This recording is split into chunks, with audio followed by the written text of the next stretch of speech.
Bonjour à toutes et à tous, j'espère que vous allez bien. Nous sommes très heureux de vous retrouver pour ce premier épisode de la nouvelle saison des tutos Flash qui va porter globalement sur l'analyse des verbatims. Alors ce premier épisode, on va essayer de vous montrer comment on peut commencer finalement à importer un jeu de données et organiser facilement ces verbatims, fouiller assez facilement ces verbatims pour une première analyse. Pour ce premier tuto Flash, je suis accompagné d'Aurore. Bonjour, Aurore Anichini, ingénieure développement, développeuse à Sphinx depuis une quinzaine d'années. Et moi, je suis Théo de La Fontaine, responsable commercial au sein de la société Sphinx depuis maintenant 8 ans. Donc, de quoi on va parler aujourd'hui? Alors, premièrement, on va vous présenter le jeu de données parce que c'est le jeu qui va être utilisé finalement pour l'ensemble des épisodes de la saison. Ensuite, on va vous montrer comment on importe ce jeu-là dans la solution Sphinx avec les commentaires bruts. Et puis, on va vous montrer comment on peut, grâce à DataViv, commencer à analyser facilement, rapidement vos données et commencer une exploration. Donc, en ce qui concerne le jeu de données, quel est-il? En fait, c'est simplement des données qu'on est venu récupérer de Google, en fait, des fiches Google provenant donc d'une série d'hôpitaux. Donc, je vous apprends rien, dans Google, on a la possibilité de laisser un commentaire brut et de donner une note de 1 à 5. Alors, comment ça se matérialise? C'est assez simple, c'est dans un fichier Excel que vous voyez ici, qui va se composer essentiellement des commentaires bruts, naturellement, c'est ce qu'on veut analyser, mais également d'autres éléments de contexte, comme les établissements pour lesquels les commentaires ont été laissés, et puis la note de 1 à 5, à l'image de Google, et puis on a également la variable de la date qui va nous servir aussi à faire tout plein d'autres analyses. Donc maintenant, je vais laisser la parole à Aurore qui va nous montrer en fait comment facilement importer ce jeu dans la solution Sphinx. Merci Théo. Alors nous allons aller dans Sphinx IQ 3, créer une nouvelle étude. Aujourd'hui, on va passer par importer des données externes, fichiers tabulés. Ça nous ouvre un petit explorateur pour aller récupérer le fichier Excel qu'on vient de voir. Donc on voit les données brutes ici, on peut éventuellement choisir la feuille du fichier Excel sur laquelle on a les données. On le fait analyser, tout va bien.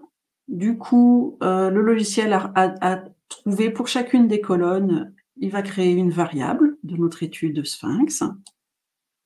Tout s'est bien passé, pas d'erreur. L'étude est créée. Donc là, on a nos données. On pourrait analyser le verbatim ici dans l'atelier lexical de Sphinx IQ. Mais aujourd'hui, c'est pas cet outil-là qu'on va vous montrer. On va vous montrer DataViv en ligne. Donc pour aller en ligne, on publie l'étude. On lui met un petit nom. On enregistre. On n'oublie pas de mettre les données pour pouvoir les analyser.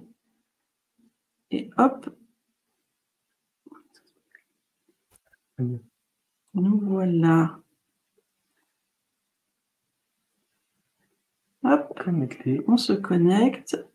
On a bien notre enquête tuto flash et on va sur DataViv pour analyser. Et Théo va vous expliquer tout ça. Yes, merci Aurore. Donc alors c'est ça, ce qu'on vous montre, c'est des choses que vous connaissez peut-être, étant donné que vous êtes des utilisateurs de nos solutions. Donc là, on est allé dans DataViv en ligne. DataViv en ligne, il va vous permettre deux choses, soit de créer une nouvelle vue en partant de zéro, ou soit il va vous permettre d'importer des vues qui proviendraient d'autres enquêtes. Et cette fonctionnalité, elle est très utile, surtout pour venir importer des templates. Et d'ailleurs, c'était un des épisodes dans des saisons précédentes sur comment créer un template dans DataViv. Donc voilà, si vous avez un template déjà créé, vous pouvez l'importer et le réutiliser pour cette enquête-là. Donc nous, dans notre exemple, on va partir d'une enquête vierge, d'accord? On va l'appeler donc tuto flash 1. Alors, je ne m'étale pas sur l'ensemble des paramétrages qu'on peut donner à notre vue, mais voilà, vous pouvez régler l'affichage, les couleurs, donner un mot de passe ou pas. Vous êtes libre de faire ce que vous voulez. Donc là, je fais OK. Donc là, on arrive dans l'environnement DataViv, donc qui, comme vous le voyez, est composé d'une page blanche au centre. C'est là où on va créer des analyses, créer des restitutions. Et puis, sur la gauche, on retrouve nos fameuses variables, nos fameuses colonnes de notre fichier Excel, à savoir les établissements, le commentaire, la note et la date. Pour commencer à analyser ça, en fait, on a un petit bouton plus ici qui regroupe l'ensemble des fonctionnalités de l'outil et notamment l'analyse textuelle et sémantique qui va nous intéresser aujourd'hui. Donc, si je clique ici, on retrouve plein de fonctionnalités. Alors, pas d'inquiétude, hein, l'ensemble de ces fonctionnalités seront étayées dans des prochains épisodes. Nous, aujourd'hui, on va essayer de vous montrer comment facilement prendre un peu du recul, appréhender votre jeu de données. Donc, pour cela, on va dans Verbatim, qui va me demander d'aller choisir la variable texte. Hein, nous, ça s'appelle commentaire. Je peux, si je le souhaite, apporter ce qu'on appelle une signature, c'est-à-dire de lier en fait le commentaire à l'établissement dans lequel il a été cité, enfin pour l'établissement dans lequel il a été cité, et puis également l'évaluation, d'avoir finalement la note, le commentaire croisé avec enfin d'avoir la note avec le commentaire pour voir si c'est une personne insatisfaite ou satisfaite de notre service. Hop, on va enlever l'orientation, on fait OK. Et là, j'ai donc un tableau qui va s'afficher, voilà, ici, qui va m'afficher l'ensemble des verbatims bruts de mon jeu de données, avec, comme je vous le disais, nos fameuses signatures hein, pour relier le commentaire à un hôpital et la note pour relier le commentaire à la note. Je peux, si je le souhaite, facilement rechercher. J'ai une fonction, j'ai un moteur de recherche en fait qui me permet de taper n'importe quel mot et de le rechercher dans les verbatims pour voir s'il a été cité ou pas. Donc là, on est sur des données relatives à la santé. Donc je mets le mot santé, c'est un peu bateau, mais c'est pour vous montrer l'exemple. Et là, il est allé me filtrer. Donc j'ai la liberté, moi, de me balader dans les commentaires et de voir là où le mot santé a été cité. Et j'aurais pu faire ça pour n'importe quel autre mot. Donc ça permet de prendre un premier recul sur notre jeu. Mais moi, j'aimerais bien aller plus loin, finalement, parce que j'aimerais savoir, finalement, quel champ lexical est utilisé pour des gens qui sont satisfaits de mon service et des gens, à contrario, qui sont insatisfaits. Alors, il y a une fonction de fil de scénarisation qui est assez intéressante, c'est-à-dire je vais aller chercher eh bien, la variable de la note qui est ici. Encore une fois, ça, c'est un élément de contexte important pour apporter de la précision à notre analyse. Et je vais pouvoir donc appliquer ce qu'on appelle un scénario où je vais filtrer des analyses, en l'occurrence nos verbatims bruts, et ce qui va me permettre, lorsque au clic, eh bien, je puisse faire filtrer mes verbatims. Et donc, je peux voir ce que disent les gens qui ne sont pas satisfaits lorsque je clique sur la note de 1. Et en revanche, je peux voir ce que disent les gens qui sont satisfaits lorsque je clique sur la note de 5. Et je peux faire pareil pour les autres. Donc voilà, ça me permet de donner de la précision, de la finesse à mon analyse et d'avoir un premier aperçu. Et on peut aller, bien entendu, plus loin. Et pour cela, je laisse la parole à Aurore. Merci. Alors, pour aller un petit peu plus loin, on va essayer d'étudier ce verbatim, cette fois-ci en se basant sur les mots qui sont dans ce verbatim. Donc, cette fois-ci, je déplace la variable commentaire en drag and drop pour créer l'analyse. Ça me crée une nouvelle analyse avec à droite le verbatim tel que nous l'a montré Théo. On retrouve ici le paramétrage du verbatim, on peut rajouter sa signature, son évaluation, etc. Et en plus, on a ici un nuage de mots. Le nuage de mots, ça représente les mots du verbatim, mais les mots qu'on appelle des lemmes, parce que c'est la forme brute du mot. Par exemple, j'ai cliqué sur médecin, ça m'a filtré mon tableau à côté, et je vois que j'ai les médecins au singulier et les médecins sous sa forme plurielle. Donc c'est la définition du lemme. Un lemme, c'est la forme simple des mots qu'on peut avoir dans le verbatim. On peut, dans le nuage de mots, afficher toutes sortes de lemmes. Ici, par défaut, c'est les noms communs et les adjectifs. On peut ajouter les verbes. Et par exemple, si je clique sur pouvoir, eh bien, on voit bien que ici, la forme du lemme, c'est sa forme infinitive pour un verbe, et ça nous permet de naviguer partout dans les observations où on a ce verbe-là, qui est soit sous forme conjuguée, soit sous forme infinitive. Si on reclique sur le mot, ça enlève le filtre. Sur ce nuage de mots, on a plein de choses intéressantes. On a le nombre d'occurrences, le nombre de fois où ce mot-là apparaît.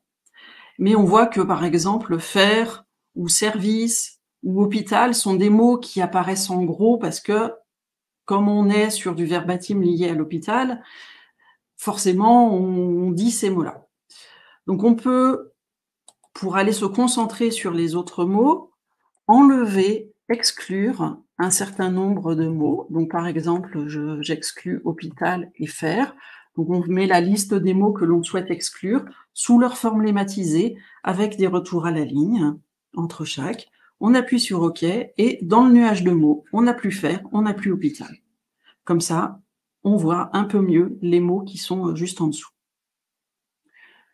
Une deuxième façon d'aller encore plus loin dans l'étude du verbatim, c'est par exemple de se rendre compte qu'associé à certains mots, on trouve toujours d'autres mots qui sont associés. Par exemple, avec attente, parfois, souvent, on trouve salle d'attente.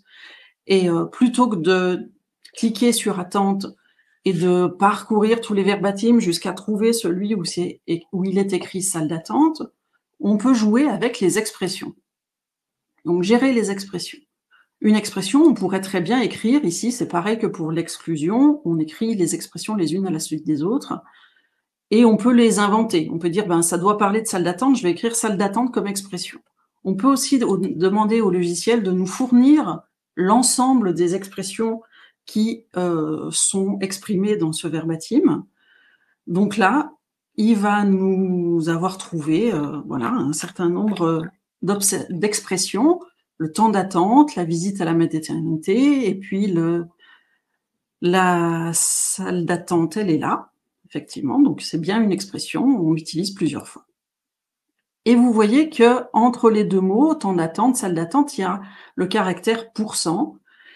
L'idée, c'est que on cherche, en fait, dans le verbatim, le mot temps, le mot attente, et on dit que ça fait partie de l'expression si on a des petits mots entre les deux. Donc, temps d'attente ou temps de l'attente, parce qu'éventuellement, les gens vont pas forcément taper toujours tout à fait la même expression. Donc, ça nous permet de capter dans la même expression plusieurs formats. Donc, on fait OK. Ces expressions sont à ajouter au nuage de mots. Ici, on a maintenant une nouvelle case à cocher expression, puisqu'on a des expressions. Donc, on peut se concentrer sur les expressions. Et puis, si on retrouve la salle d'attente, elle est là. Voilà, donc elle est un peu grosse, donc ça veut dire qu'il y a 46 fois salle d'attente. Et on peut cliquer comme sur les mots, sur les expressions, et ça nous filtre le verbatim sur les expressions. Voilà, donc maintenant vous pouvez rentrer dans votre verbatim, commencer à lire, commencer à sortir un petit peu toutes les idées qui sont dedans, grâce à ces quelques petites astuces. Merci Aurore. Et alors, comme vous l'avez vu, alors on sait que vous portez beaucoup d'intérêt au sujet, mais malheureusement, c'est déjà la fin de l'épisode. Mais pas d'inquiétude, comme on le disait, vous allez voir d'autres fonctionnalités que permet l'outil pour pouvoir donner encore plus de précision à vos analyses. Le message qu'on voulait faire passer ici, c'est que grâce à un environnement adapté, en fait, vous pouvez commencer à faire des choses assez facilement, assez rapidement, et on l'a vu aujourd'hui. Donc voilà, c'est la fin de cet épisode et il nous reste plus qu'à vous souhaiter une excellente journée, à vous remercier. Au revoir.